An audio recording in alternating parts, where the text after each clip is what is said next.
Perlu kita ketahui bahwa resesi akan terjadi besar-besaran di seluruh dunia. Tercatat di tahun ini, Amerika mengalami inflasi sebesar 9,1% dalam 40 tahun terakhir. Dan ini merupakan berita yang gila banget sih, terutama untuk kita yang melek finansial. Tapi sebenarnya apa sih itu resesi dan bagaimana cara menanggulanginya? Dan di video kali ini, gue bakal kasih tahu kalian apa itu resesi dan bagaimana cara menanggulanginya. Tapi sebelum itu, kalian jangan lupa like, comment, and subscribe video gua dan share video ini jika menurut kalian bermanfaat.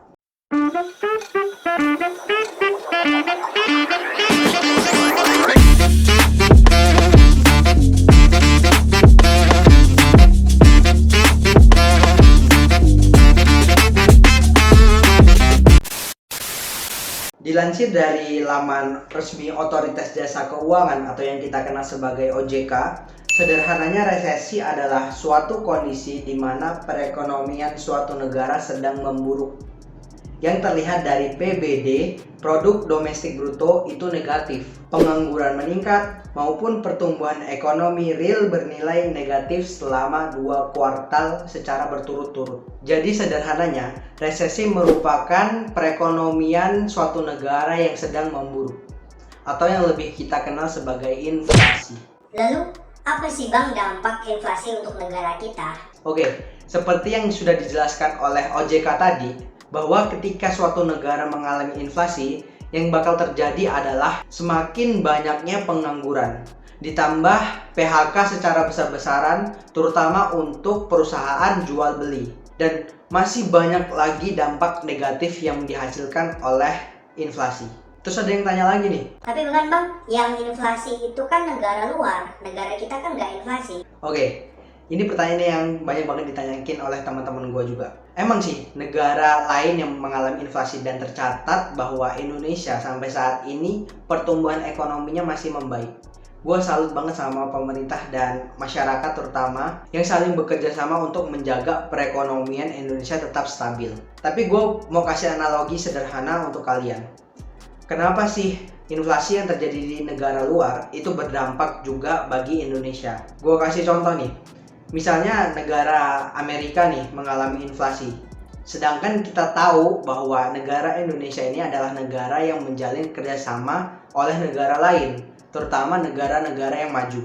Kalau di negara maju, contohnya Amerika mengalami inflasi, dan di sana pemerintahnya bakal mengurangi kegiatan impor dan ekspor. Dan disitulah dampak yang bakal terjadi oleh negara kita, yaitu kegiatan ekspor dan impor itu semakin menurun. Apalagi kita ketahui bahwa banyak banget pemerintah kita melakukan ekspor dan impor terutama barang-barang pokok, sandang pangan dan lain-lain itu dari negara-negara maju. Jadi ketika negara-negara maju ini memberhentikan kegiatan ekspor dan impor, itu bakal berdampak banget untuk negara kita. Ya walaupun kita bakal masih bisa tetap bertahan hidup untuk makan, minum dan lain-lain, karena di Indonesia ini terkenal dengan kekayaan alam yang luas. Terus kalau negara kita mengalami inflasi, apa sih Bang yang harus kita lakukan? Oke, jadi di video kali ini gue bakal kasih tahu kalian bagaimana cara untuk menghadapi inflasi.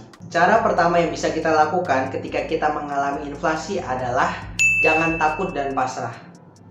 Ya, seperti yang kita lihat dari kejadian tahun 2020 kemarin, sebenarnya negara kita juga udah mengalami inflasi, yaitu yang adanya wabah. Dan apa yang kita lihat bahwa banyak banget masyarakat yang hanya memikirkan dirinya sendiri. Padahal dalam setiap masalah yang terjadi di negara kita, patutnya itu kita kerjasama antara setiap masyarakat maupun pemerintah. Coba deh lihat, banyak banget kemarin yang panic buying. Banyak banget yang menimbun bahan-bahan pokok yang padahal banyak juga masyarakat yang membutuhkan gitu. Dan kalau kita bekerja sama untuk menghadapi yang namanya inflasi, itu kita bakal baik-baik aja, kita bakal tetap bisa hidup dengan semestinya. Gue saranin ya, ketika kalian menghadapi inflasi dan kalian mau beli bahan-bahan pokok, belilah untuk persiapan sekitar 2 minggu ke depan saja. Jangan pernah kalian nimbun barang-barang pokok, karena pasti masyarakat lainnya juga membutuhkan gitu.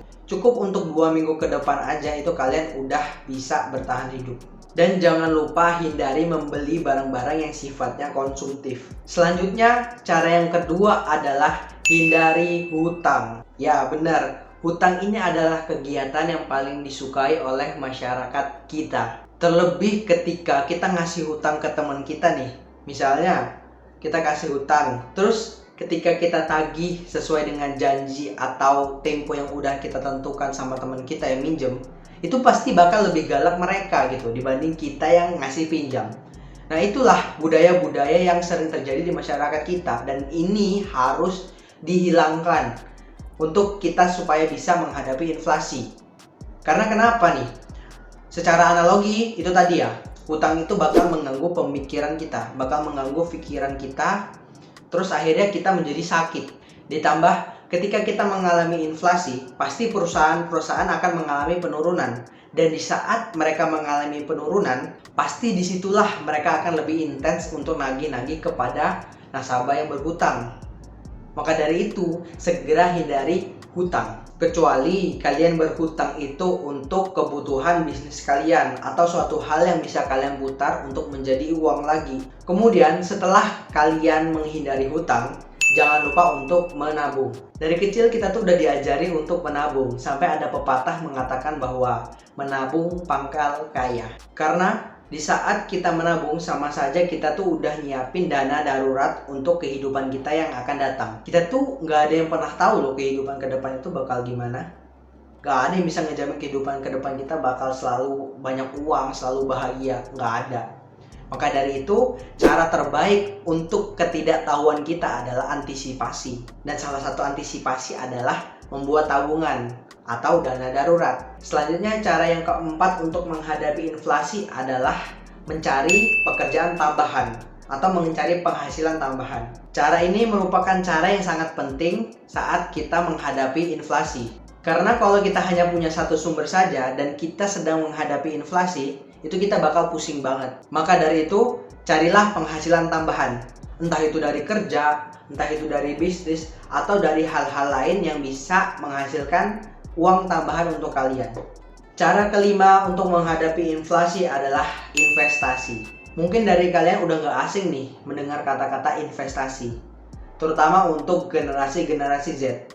Dan investasi merupakan ilmu yang sangat penting untuk kita pelajari, apalagi di saat kita sedang menghadapi inflasi. Investasi juga adalah cara aman supaya kita mendapat passive income. Berikut gue punya investasi yang aman di saat kita sedang menghadapi inflasi. Yang pertama adalah emas.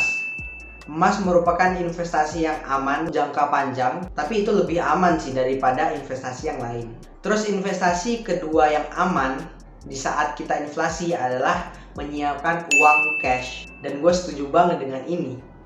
Karena posisinya ya, di Amerika, di negara-negara maju lainnya yang sedang menghadapi inflasi sekarang ini, harga saham, harga kripto, harga apapun yang ada di sana itu sekarang lagi menurun. Dan di saat kita punya uang cash, kita bisa langsung membeli saham-saham di luar untuk bertahan di saat inflasi. Dan nilainya itu bakal gila banget di 5-10 tahun ke depan. Coba deh kita belajar dari yang tahun 2020 kemarin tuh. Berapa banyak orang yang kaya mendadak. Karena apa? Karena dia pegang uang cash dan dia pintar menempatkan investasi untuk jangka ke depan. Terus investasi selanjutnya yang aman itu juga ada di properti, terutama untuk di masa yang akan datang. Ini udah sering banget kalian dengar dan mungkin ini sedikit beresiko, yaitu saham dan kripto. Walaupun ini beresiko, tapi ini adalah investasi yang paling cepat karena sistemnya itu trading. Di balik penghasilan yang cepat dan besar, kita juga dihantui oleh resiko yang besar. Maka dari itu, gua membebaskan kalian untuk kalian bakal menempatkan di mana investasi yang paling bisa kalian jangkau. Dan berikut adalah cara-cara untuk kalian menghadapi inflasi yang bakal terjadi di negara kita. Dan semoga aja nggak terjadi sih, tapi persiapan aja kalau memang inflasi itu terjadi di tempat kita. Mungkin cukup sekian aja penjelasan gua tentang apa itu resesi dan bagaimana cara menanggulanginya. Dan kita bakal bertemu lagi di next video. Jika video ini bermanfaat, kalian jangan lupa share, like, dan komen. See you next time. Salam brother, santuy.